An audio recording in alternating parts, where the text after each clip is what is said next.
Alright, I have two sample questions. This is the first one. In case you can't read my circuit, this is E1. This is a 4 ohm resistor. This is 8 ohms. This is 3 ohms. This is 12 ohms. This is E2.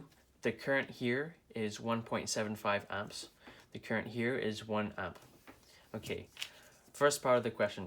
Calculate the current in the 4 ohm resistor. So we want to find current going this way. Now we could either do a loop here, junction here, or junction here. Well, this one's the most useful because we already have 2 currents out of the 3, so we just gotta find this one. So this is our junction. Current going in equals current going out. Current going in is 1.75 amps equals current going out. So 1 amp plus the current we want to find, which is I in this case. Doesn't matter what this letter is. So now we're going to solve, subtract 1 from both sides. Therefore, current is equal to 0.75. We're missing something. Do you know what it is? Units. Always have your units. That's the first one done. Now we gotta calculate E2, the EMF in this cell. So you have to do a loop. So let's just do this loop here. Sum of EMFs is equal to sum of potential differences in the loop. So let's start from here, going this way, same as the direction of the loop. E1 equals current going this way. Now we just calculated the current here, so we're going to use that current. So it's going to be 0.75 times 4 plus this one, 0.75 times 8. Use your calculator or your head. Turns out to be 9 volts. Units again. Remember your units. That's 9 volts. So now E2. Now we could do this loop, or we can do this loop. This loop is not useful because we don't know the current, okay? And also, if you notice, it says calculate the current in the 12 ohm resistor as the next question. So that kind of indicates that we're not going to do this loop right now for part 3. We're going to probably use that loop for part 4. Anyways, we're going to use this loop. Let's start from the EMF. So the current wants to be driven this way, which is the opposite direction to the loop we chose. So it's going to be negative E2 equals. Now, you might be wondering what the current in this one is. Well, we know that backtracking, current here is 1.75, and the current going through here is 0.75. So we can figure out that this is going to be 1 amp of current going that way. So therefore there's going to be 1 amp of current going this way. So current going through here is going to be 1 times 3.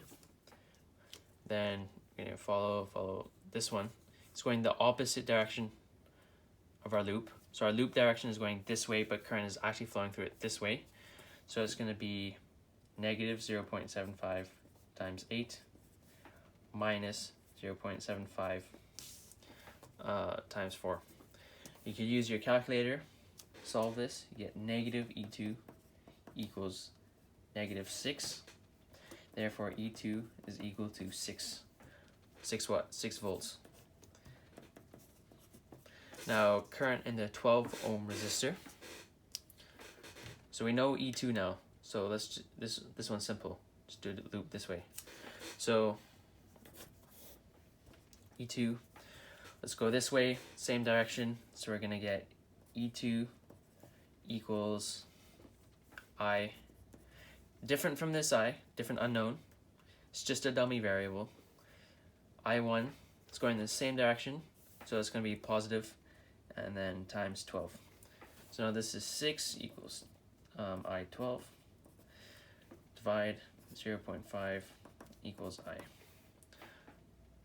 We're missing something. Do you know what it is?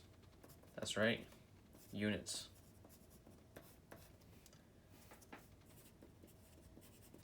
Yeah, that's the first one done. Now we have another question. The first one is to calculate the total resistance. Where's my calculator? There it is. Okay, so let's take this in steps. So let's first calculate the resistance of this whole thing right here. Now these two are in series, so it's going to be, is that a 40? Yeah, it's a 40.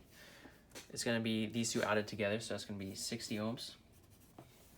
And then these two, they're in parallel, so that's going to be 1 over 60 plus 1 over 40 inverse. I'm just skipping a few steps.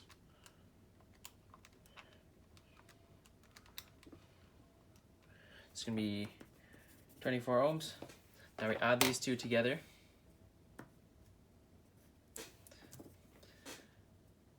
Add this resistance here, which is 24 plus this one. 24 plus 96 equals 120. All right, so our simplified diagram looks like this now. You got 60 here and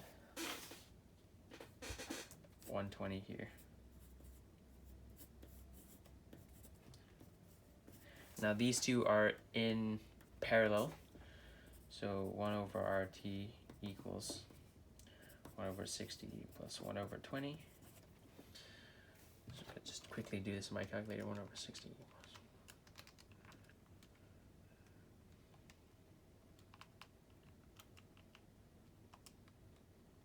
equals 40.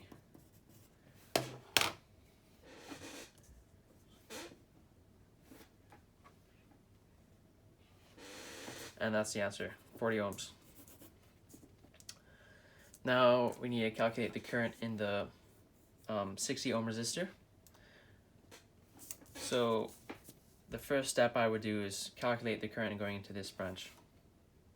Now in order to do that, we need to know the current going into this branch and the current going into this branch. No. Sorry, I haven't done this question yet. All right.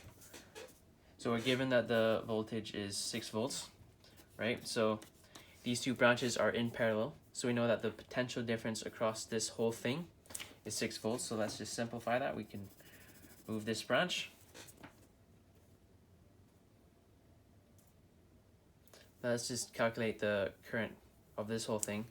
That's 120 from before. So the current going into here is going to be V equals IR. We're just looking at this section, we're going to ignore this. So you get 6 volts across here equals I, and the resistance is 120 ohms. So we divide that out. That's equal to 0.05 amps. So current going in is that. Now let's calculate the potential difference across this section here. Now the resistance is 24 ohms from before. Now we know that current is constant in this case because this section and this section are in series. V equals IR. The voltage is what we're trying to find. V equals 0.05 times the resistance, 24, equals 1.6 volts. So is what there for this thing. This is 60, this is 40.